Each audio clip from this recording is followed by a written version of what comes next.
G, tanda mo to ha. Kahit na ano pang imahe, kahit na anong itsura, o kahit na gaano pa kayaman, o kahit na sikat, o para bang ang tali-talino pa ng isang babae, tandaan mo, ang babae ay tanga pagdating sa pag-ibig at lalong nang pagdating sa pagpili ng lalaki. Ang mga babae ay tanga, okay? Hindi gumagamit yan ng logic at hindi gumagamit yan ng critical thinking nila. Kaya nga napakadaling kumuha ng babae at napakadaling sabihin na nating mapasunod ng babae dahil nga ganyan sila. Kaya nga ako ay walang problema sa babae dahil naiintindihan ko ang nature nila. Tanga ang babae pagdating sa pagpili ng makakarelasyon at pagdating sa nararamdaman nila. Dahil tandaan nyo, when your emotions are high, your intelligence level is low. So, ibig sabihin, kapag mataas ang emosyon ng isang babae o may nararamdaman ito para sa isang tao, yung intelligence o yung katalinuhan nila o yung lohika at yung critical thinking nila ay bumabagsak o sabihin natin hindi gumagana. Okay?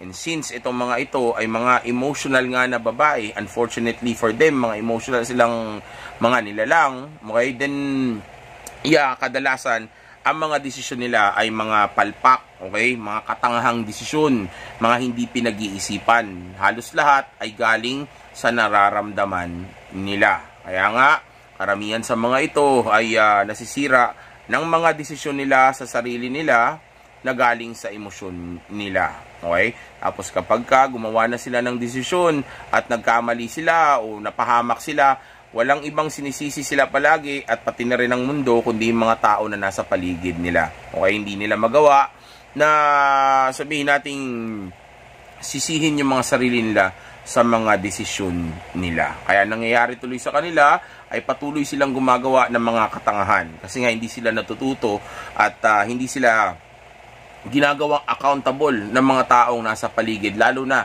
ng mga beta male, mga white knight, mga simp o mga sip-sip sa kanila. Okay? Hindi sila tinuturuan ng tamang leksyon, hindi sila pinagsasabihan, pati yung pagiging single mother kinukonsente. Isipin nyo, alam natin lahat kung gaano kahirap ang maging single mom.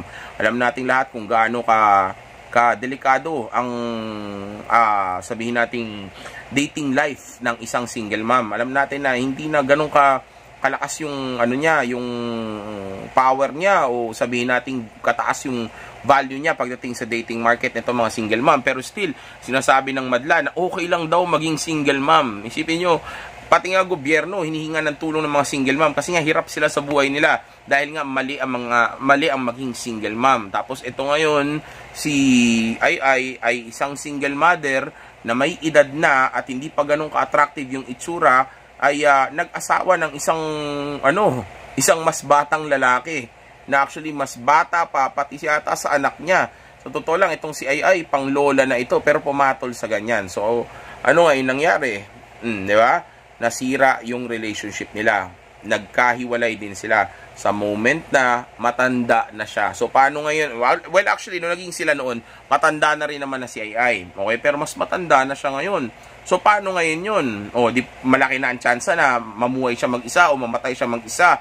O sabihin nating maging malungkot siya sa dilim ng mag-isa, di ba? Dahil nga, mas matanda na siya ngayon kumpara noon. Eh, kung ang ginawa niya, pumili siya ng mas matanda, yung kaya siyang tingnan na mas bata siya, kung saan i-value yung youth pa rin niya, at mananatili siyang mas bata dun sa mga mata ng lalaki na yun. Bis na ganun ang piliin niya, ang pinili niya ay yung kabaligtaran. Yung mas bata pa rin, yung kaya siyang lukuhin, yung ganyan yung itsura, yung kaya siyang palitan, di ba?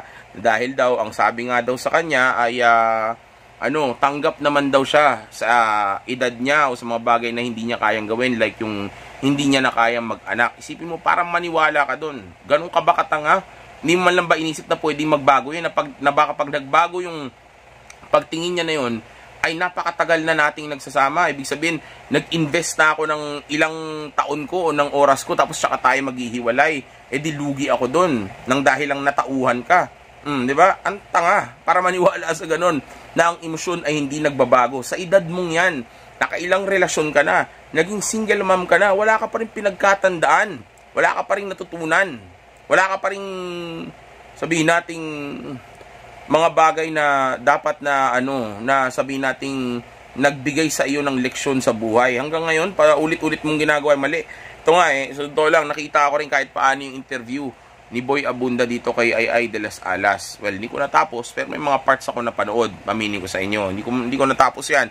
Pero marami akong mga parte na napanood o narinig o natutunan sa kanila na kung saan ay nakita ko na itong si Boy Abunda, imbis na pagsabihan niya si Ai sa mga mali niya, ang ginagawa niya ay kinukonsinti niya pa. Ganyan ang ginagawa ng mga putang inang mga kalalakihan o sabihin nating mga tao sa paligid sa mga babae.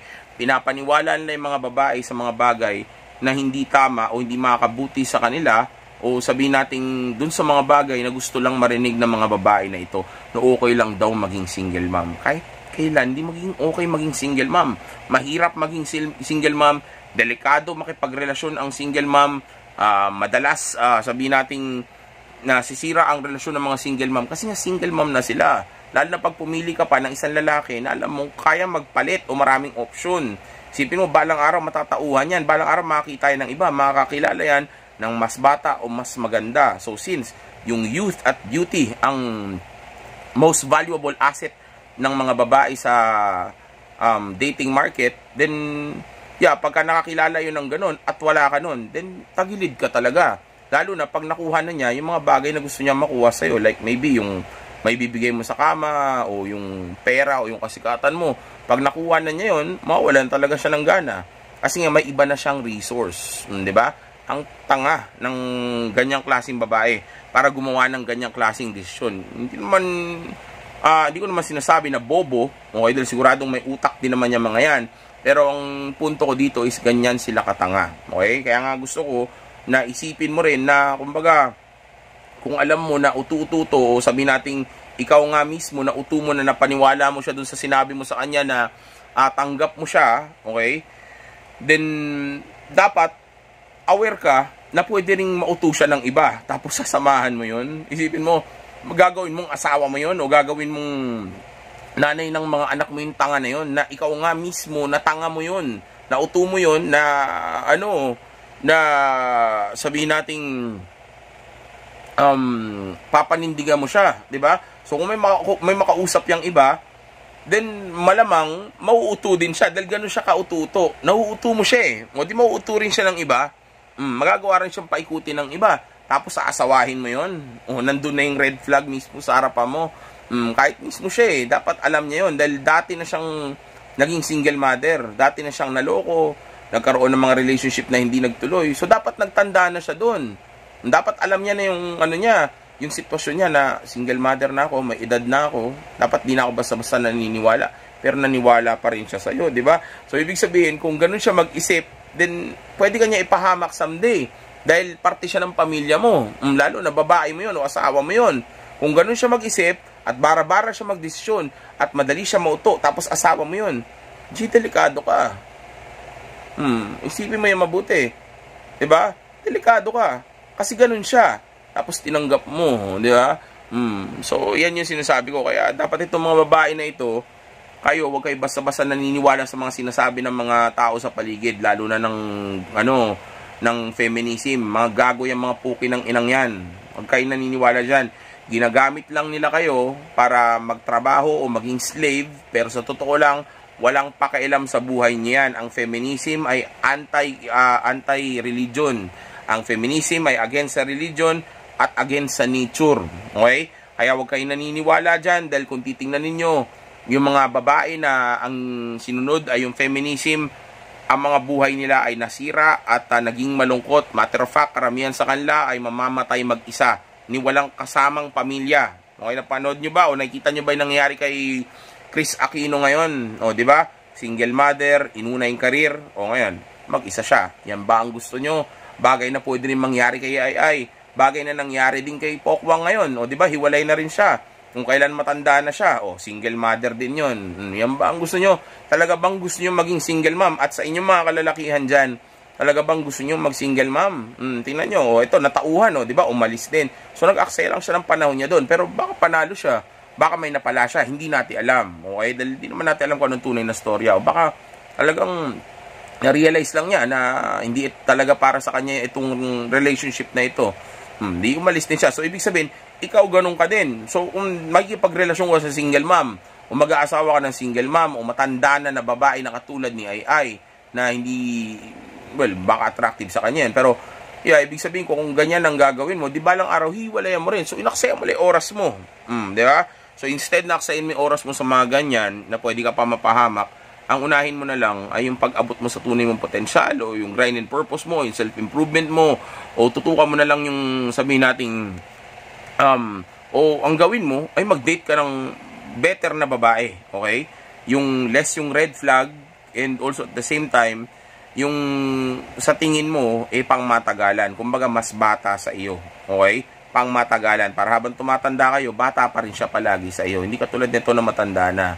Okay? Sa totoo lang, pati yung pagpili nga niya ay dito sa batang lalaki na to ay isang malaking katangahan. Isipin mo, dami ng pipiliin mo yung mas bata pa. Kukuha ka ng leader na mas bata. Batang lalaki na someday pwedeng matauhan, tapos ma-attract ng ibang babae na mas bata sa iyo. Di ba? Ang tanga, di ba? Dapat ang pinili lang niya ay yung mas matanda sa kanya o yung kaidaran lang niya. Yung mas mature na at may napatunayan na.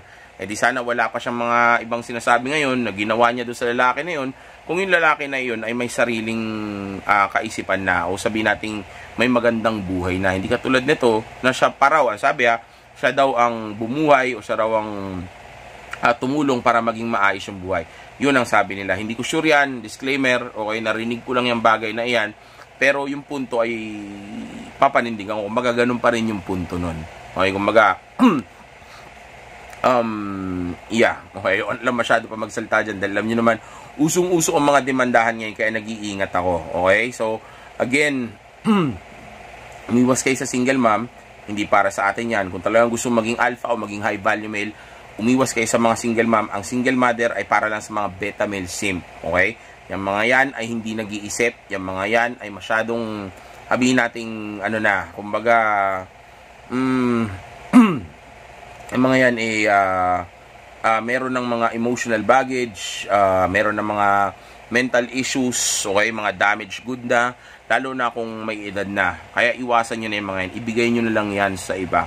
Bigay nyo na lang yan doon sa mga walang pangarap o ambisyon na maging alpha, o ayusin yung mga buhay nila. Para yan sa kanila, doon sa mga low value na hindi makakuha ng babae.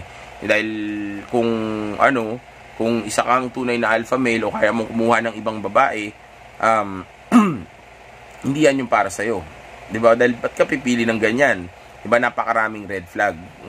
Isipin mo, hindi nga nag-iisip. Para isipin niya na na talagang tatanggapin ng lalaki na okay lang sa kanya na hindi sila magkaanak, o sabihin nating o namamahalin siya nito habang buhay, di ba? So hindi nag-iisip.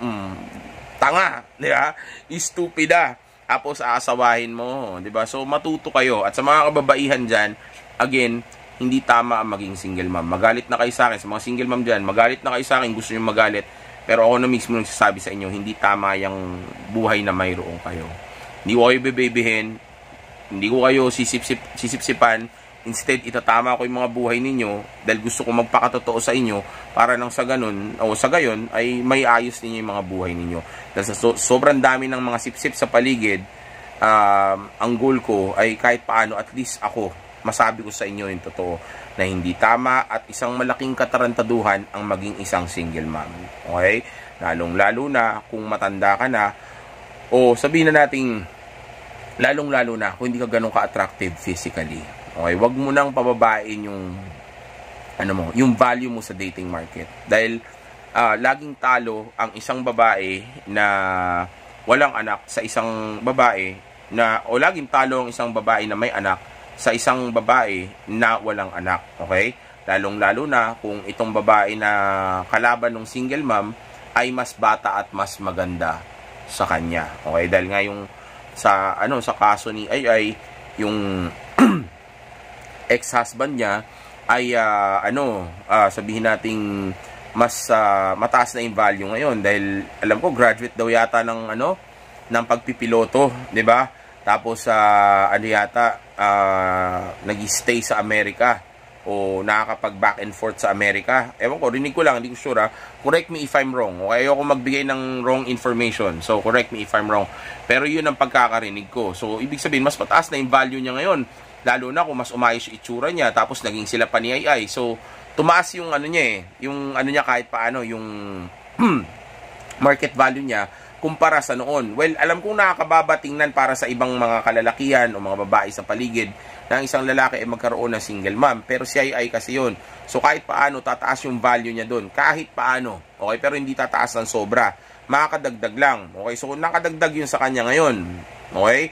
Pero still, sa mga ka-level ni Ai, o sabihin natin sa mga nakakilala sa kay Ai, mababa ang tingin nila dito sa lalaki na to kasi nga pumatol sa katulad ni Ai. Isang matandang single mom na hindi ganun ka-attractive physically. Okay? So, ibig sabihin, hindi niya kayang kumuha ng mas mataas. Kaya bumababa ang tingin ng iba. Pero doon sa mga ibang babae na walang ganong klaseng level, itong mga ito, kahit paano, tumataas ang tingin nila dito sa lalaking katulad nito kasi nga, ganun si Ai. Kumbaga, para mapansin ka ni Ai, baka merong something sa'yo. Baka, ano yan, di ba? Ganun kalaki, o magaling ka, o masarap ka kasama, o masarap kang mahalin, di ba? Kasi pinatulang ka ni AI. So, may pre-selection na. Kumbaga, may social proof ka na kasi. Kaya ngayon, kahit paano, nakataas yun ng konti. Konti lang, okay? Pero sa mga ibang babae na mataas yung value, mababa ang tingin nila sa'yo. Kasi nga, pumatol ka sa ganun. Sa isang single mother na matanda na hindi ganun ka-attractive, physically. Okay? So, sa ganun, bababa ang value mo. Pero yun nga, ang punto ko, sa ngayon, tumaas na yung value ng lalaki kumpara sa noon. Habang si Ai naman, mas mababa na yung value niya. Kaya ngayon, sigurado, yung mga babae sa paligid nito, napapansin na siya o mas marami nang nakakapansin sa kanya o mas marami na siyang pwede maging option ngayon. Actually, kahit doon sa mga, babae na matataas yung value, yung mga matataas yung kartada, okay, yung mga malulupit na babae, bababa din ang value mo doon sa mga yon. Okay? Doon lang sa mga mas mababa ang value, let's say mga kartada 6 o kartada 7 pababa. Yung mga yon kahit paano makakatulong yung makikipagrelasyon mo kay Ai doon para mapataas yung value mo doon. Okay? Sa dating market. Pero sa mga babaeng kartada 8-9 Gs, yung mga yan, bababa ang value mo dyan. Kasi nga, yung mga yan, para sa kanila, mababa ang value ng mga lalaki na katulad mo. Kasi nga, ikaw pumatol ka sa single mom na mas matanda na kahit celebrity pa ito. Okay? Single mom na mas matanda na hindi pa ganun ka-attractive. So, pagdating doon sa mga babaeng malulupit, sablay ka doon. Pero doon sa mga babaeng talunan, syempre, plus ka doon. Kasi mas mataas si Ai doon eh. Diba? Pero doon sa mga babae na mas bata at mas maganda kay Ai, mababa ang tingin nila sa'yo doon. Okay? So, iwasan mo na lang yan. Yung mga single mother na yan. Okay? Lalo na, ang mga babae habang tumatagal ay bumababa ang value. Parang gatas na papanis. Diba? Samantalang tayong mga lalaki habang tumatagal, tumataas ang value natin. Parang wine. Diba? Lalong sumasarap. Kasi nga, lalong gumaganda ang buhay natin. Lalong umaayos ang itsura natin kung nagpupursige tayo, 'di ba? So gaganda talaga ang buhay natin. O sabi natin pati itsura natin o tataas ang value natin. Hindi katulad ng babae. Ang babae kasi sa simula, ito matagal ko na sinasabi sa inyo to, mataas na kagad ang value nila kasi nga ang puhunan nila ay yung katawan at yung itsura nila, okay? Samantalang tayong mga lalaki, ang puhunan naman natin ay yung success natin, okay? Babae beauty at youth, tayo naman success at strength, okay? Yung lakas natin at yung tagumpay. Okay? So, ibig sabihin, kung yan ang natin, ang most valuable asset natin, o yan, dyan tayo sinusukat o pinagbabasihan ng halaga natin, then, ibig sabihin, sa kapanganakan natin, o habang bata tayo, wala pa tayo niyan. So, mababa pa ang value natin. So, katagalan, kapag gumaganda na ang itsura natin, o nagkakasuccess na tayo, kung mas tumalakas tayo, nagkakaroon tayo ng kapangyarihan o tumataas ang status natin, doon na ngayon tumataas yung value natin. So, ibig sabihin, habang tumatagal, ang lalaki ang nananalo, tapos yung babae naman ay natatalo. Pero sa umpisa, lamang na lamang ang babae. Okay? Dahil nga, mas bata siya at mas maganda. Okay? Again, pag babae, looks at youth, pag lalaki, strength at success. Sa lahat ng ng aspeto, hindi lang success pagdating sa pera, okay? Kasama diyan yung success pagdating sa pagtaas ng status mo, success sa trabaho mo, sa itsura mo, okay? So lahat 'yan, overall success, okay? So diyan ka pagbabasihan 'yan. And pagdating naman dito sa mga sa mga single mother na ito, ang maipapayo ko naman sa inyo ay again, di magbabago. huwag kayong maging single mother. Maawa naman kayo sa mga sarili nyo. Huwag kayong maniwala sa sinasabi ng karamihan dahil sobrang obvious at kitang-kita naman na hindi tama ang maging single mom. Hindi madali, mahirap ito, and also at the same time, ikakapahamak mo ito. Alam ko na maraming celebrity na ganyan, pero huwag kayong maniwala dyan sa mga yan. Celebrity lang sila, pero hindi ibig sabihin nun na porque celebrity sila, sabihin nating alam na nila yung mga sinasabi o ginagawa nila. Kaya nga sila naging single mom. Ibig sabihin, mga tanga din sila. Okay, kaya wag niyong gayahin yan. At sa mga single mother na nakikinig sa akin dyan, umayos na kayo. Pumili kayo ng tamang lalaki. Huwag niyo nang piliin yung mga nasa pantasya ninyo o sabihin nating mga nakikita nyo sa mga panaginip o inaasam-asam ninyo. Yung mga high value male na yan, hindi na yan na makakabuti sa inyo. Maaring patulang kayo yan. Maaring may mangyari sa inyo. O maaaring mag-date din kayo o makasal pa kayo someday, okay? O sabihin nating magustuhan o mahalin ka pa nga nitong lalaki na to. Pero tandaan mo to, someday tataas ang value niyan, someday magsasawa siya sa'yo sa oras na mas matanda at hindi ka na ganun kagandahan o mas bumagsak na yung value ng itsura mo. And sa mga moment na mangyari ang bagay na yan o sa oras na mangyari ang bagay na yan, sigurado marami ng ibang mga babae na umaaligid-aligid o nakakapansin sa kanya. Meaning mas marami na siyang option, okay? Kaya gamitin ninyo yung mga utak ninyo dahil kung pipili kayo ng isang lalaki na maraming option o kaya kayong palitan o mataas pa yung value, panigurado someday may kalalagyan kayo dyan. Delikado kayo dyan. Matuto kayo sa history ng iba. Huwag nyo nang gayahin pa. Just in case na gusto nyo lang sabihin nating mabuo yung pamilya, magkaroon ng buong pamilya o huwag kayong mamatay ng mag-isa sa dilim, okay? Kung yan yung bagay na gusto nyo na mangyari sa buhay ninyo, then sundin nyo itong payo ko. Pero kung ayaw nyo na maging tahimik ang buhay ninyo at gusto nyo mamuhay sa delusyon ng isang matandang single mother o isang single mother ay ka-level pa rin ng isang babae na sabihin nating wala pang anak, okay? Then nasa sa inyo na yan. Basta huwag kayong manisi ng ibang tao, huwag kayong manisi ng mga lalaki, huwag kayong manisi ng mga tao sa paligid ninyo, lalong-lalo nang huwag niyong sisihin ng Diyos kapag ka dumating ang araw na nasira ang buhay ninyo dahil sa maling desisyon ninyo sa pagpili ng maling lalaki dahil lang sa delusyon na tumatakbo sa utak ninyo na deserve nyo pa rin ang isang lalaki na pinag-aagawan o may mataas na value. Tandaan mo, single mother ka na, mag-isip ka naman, gamitin mo naman yung utak mo. Alam kong mahirap, alam kong dinudumi na ka ng emosyon mo, pero gamitin mo yung utak mo. Single mother ka na, tapos nag-iisip ka pa o naniniwala ka pa na mas pipiliin ka pa rin ng ganyang mga klaseng lalaki kumpara sa isang babae na walang anak, babae na dalaga na sabihin nating mas maganda o mas bata pa sa iyo. Diba? So, mag-isip kayo mabuti. Okay? Gusto nyo na maging tahimik ang buhay ninyo, piliin ninyo yung mga lalaki na sabihin nating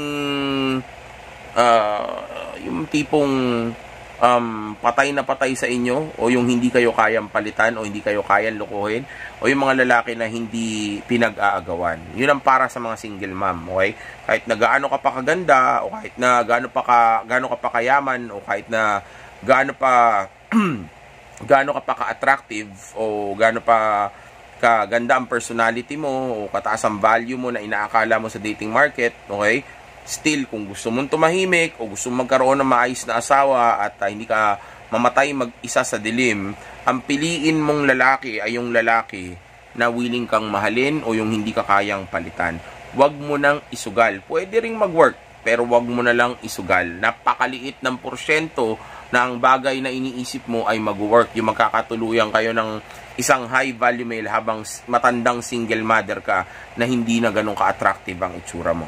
Okay? Isang delusyon lang yon. Wag mong susundin yan. Instead, gamitin mo yung lohika mo, gamitin mo yung natitirang kabataan mo sa tama at yung itsura mo na mayroon ka sa tama. Dahil nagfe-fade yan. Someday, mas matanda ka na at mas hindi nakaibig-ibig ang itsura mo. Okay? Hindi nakaakit-akit ang itsura mo. Okay? So, wag mo nang hayaan na dumating yung araw na yun tsaka ka maghahanap ng lalaki na siseryoso o makakasama mo sa buhay mo. Okay? Dahil sa moment na yun, mas mababa na yung value mo. So, bakit hindi mo pa yun gawin hanggang sabihin natin hanggat o sa mga moment na to na ganyan pa yung life mo o yung value mo kahit paano mataas pa rin o may ibubuga pa rin. Kumpara dun sa sabihin nating pagdating ng time na naghiwalay din kayo ng ex mo, kung kailan mas matanda ka na at single mother ka na, baka naging, buti nga siya ay, di ba, hindi pa naging single mother of two na magkaiba yung parents. Well, di ko alam kung yung mga anak niya ay ganon. Pero kung nabuntis pa siya nito, eh di another anak na naman, di ba? Na iba na naman yung parent, o, di ba? So, pababa na ng pababa yung value niya. So, wag niyong gayahin yung bagay na yan. Instead, ang gawin ninyo ay habang bata pa lang kayo, pumili na kayo ng isang mature na successful na lalaki, okay? Na willing nang mag-settle down para sa inyo. May kasal man o wala, hanggat kaya ka nitong, kasi tinan nyo, kasal din sila, pero wala rin naman nangyari sa marriage nila ni Ay, di ba? So, may kasal man o wala, kung kaya ka, kung makikita mo na itong tao, kung ito ay mas may edad na, mas successful na, mas may experience na, at sabihin nating mas mature na mag-isip, then mas mabuti na ito ang piliin mo. Okay, kumpara doon sa kaedad mo lang, at lalong-lalo na doon sa mga lalaki na mas bata pa sa iyo. Okay? Sobrang delikado ng mga yan. Tandaan mo, harapin mo yung katotohanan na single mother ka na. Okay? Mas mababa na ang value mo kumpara sa walang anak na mga dalaga. Lalo na kung mas bata at mas maganda pa sila. Okay? So, tanggapin mo yon para nang sa gayon ay magawa mong mapili o sino yung pinaka-best na lalaki para sa iyo. Okay, dahil kung hindi mo tatanggapin yung katotohanan na yun, magpapatuloy kang maging delusional sa utak mo o mag-isip ng mga delusional na bagay na kahit single mother na ako at matanda na ako, deserve ko pa rin ng isang high value male, di ba? Kaya magganon yung magiging mindset mo ngayon. So, kung magiging ganon yung mindset mo, ano mangyayari sa'yo? Patuloy kang magkakamali sa mga desisyon mo dahil patuloy kang pipili ng mga lalaki na hindi na nararapat para sa estado ng buhay na mayroon ka ngayon. Hindi na ikaw yung dating ikaw, hindi ka na ganun kabata, mas matanda ka na ngayon, at higit sa lahat, may puki ng inang anak ka na. Gumising ka naman, di ba? Mahiya ka naman sa sarili mo. Maawa ka naman sa mga anak mo, maawa ka naman sa pamilya o sa angkan mo. Hanggang ngayon, magkakalat ka pa rin ba? Di ba? May anak ka na, tumatanda ka na, pumuputi na yung putang inang buhok mo, tapos yung mga bulbul mo naglalagas-lagas na, 'di ba? Gisingin mo naman yung sarili mo. Okay? So kung single mother ka na, utak na gamitin mo. Okay lang na kasama pa rin yung puso at yung emosyon. Basta balansin mo na. Alam kong may hirapan akong turuan ka. Alam kong bibigay ka pa rin sa emosyon mo someday. Pero kahit paano, sana pagdating ng araw na kailangan mo nang magdesisyon kung talagang dapat mo bang sundin yung nararamdaman mo o yung lohika mo. Sana kahit paano ay pumasok ako sa utak mo at kahit paano ay manalo tayo nang sa gayon ay makontrol ko yung isip mo at magawa nating wag masunod yung nararamdaman mo. Kumbaga, matulungan kita na pumili ng tamang landas o tamang lalaki o tamang buhay na para sa iyo. Okay? Dahil lahat naman ng babae ay deserve talaga na magkaroon ng pamilya at mahalin ng lalaki. Pero of course, deserve nyo yun, pero hindi naman ibig sabihin makukuha nyo yung mga bagay na iyon nang dahil lang deserve ninyo. Okay? Yung ibang mga bagay, kailangan nyo rin i-earn. Oo nga, deserve mo. Pero paano kung single mother ka na? Diba? So, meron ng ano yun, meron ng minus points. Diba? Dahil single mom ka na. So, may minus points na. Deserve mo nga, pero may minus points na. So, kahit deserve mo pa, wala pa rin pipili sa iyo. Okay? O, walang siseryoso, o walang magmamahal. Dahil nga, mayroon ka ng isang bagay na nagpapababa ng value mo. Kaya, huwag kayong magpaka-single mom. Sa mga lalaki naman dyan, huwag kayong pumili ng single mom. Itigil na yung katarantaduhan sa single mom. Dapat yan hindi tinatanggap. Instead, pinagbabawalan o dapat tinatakot natin ng mga babae na maging single mother para hindi masira yung mga buhay nila. Kumbaga, dapat umpisa pa lang marunong na silang pumili ng tamang lalaki. Okay? Para nang sa gayon ay hindi na dumating ang araw na sabihin nating bigla niya pang masabi o bigla niyang masabi sa sarili niya o sa mga tao na hindi ko naman kasi alam na ganyan na ugali niya eh. Sabi niya kasi ganun, sabi niya kasi ganyan eh, di ba? Kumbaga, para hindi na dumating yung araw na na mangyari pa sa kanya yung mga bagay na pwede naman sana na i-prevent o iwasan ngayon pa lang, sa umpisa pa lang, bago mangyari sa katagalan. Di ba? Ganun lang naman kadali yun. Prevention is better than cure. Okay? So, prevent shit from happening dahil pag nangyari na yung bagay na yun, mahirap nang pigilan. Diba? Lalo na kung another supply na naman sa relationship yung ginawa mo, tapos nag-invest ka dito ng ilang taon. Hindi lang oras, hindi lang pera, hindi lang enerhiya, okay? Kundi pati yung katawan mo ay ininvest mo na dito, okay? Tapos ngayon maghihiwalay lang pala kayo. So sayang lang lahat. Nauwi lang sa wala. Diba? Katangahan. Okay? At kayong mga tao dyan, huwag nyong pinaglololoko yung mga kababaihan. Sabihin nyo kasi yung totoo sa kanila. Sabihin nyo mali yan. Hindi tama maging single mom. Okay? Hindi tama na basta ka naniniwala sa sinasabi ng lalaki. Dapat marunong kang pumili. Gumamit ka ng utak mo. Bagay na sobrang challenging para sa babae. Kasi nga emotional kayo. Alam ko, naiintindihan ko. Pero kailangan mong gawin. Pero kung di mo magagawa yung bagay na iyan, yung maging logical at gumamit ng critical thinking instead na yung emosyon mo, okay? Then malaki ang tsansa na mapahamak ka. Gusto ko tang iligtas, kaso hindi ko alam kung paano kita ililigtas. Dahil alam kong kahit na makinig ka pa sa akin ngayon, mananalo pa rin yung emosyon mo. Kaya nga ano ba sabi ko sa mga lalaki, hindi problema ang babae. Madali lang makuha ang babae. Makuha mo lang ang emosyon niyan, kahit mali, gagawin yan para sa iyo. Okay, so hanggang dito lang muna yung video natin. Again, unahin ng grind and purpose. Pag-abot sa tunay na potensyal o yung self-improvement din natin. Okay, wag unahin yung puro pambababae o yung pakikipagrelasyon dahil magulo lang yan. Sayang investment, sayang yung oras, sayang yung energy natin kung dyan mo lang iyaano yan. Ganoon din naman, 'di ba? Tingnan mo, married na yan, naghiwalay pa rin. Alam kong may mali dun sa relationship, umpisa pa lang. Sablay na yung dynamics, umpisa pa lang. Okay, pero still, kung nakita mo nangyari yan sa iba, posible rin na mangyari ito sa iyo dahil tao ka lang din naman na katulad nila o katulad namin. Okay, so gamit ng utak. Kung nakita mo nangyari na sa iba, huwag mo nang ulitin sa iyo. Dahil hindi mo alam, maaring yung impact nito sa kanila ay sabihin nating mahina lang pala o hindi ganun kalaki ang naging impact sa kanila. Pero pala sa iyo, pag ginaya mo ito, ang magiging pwede palang maging impact nito ay mas malala pa. Stay!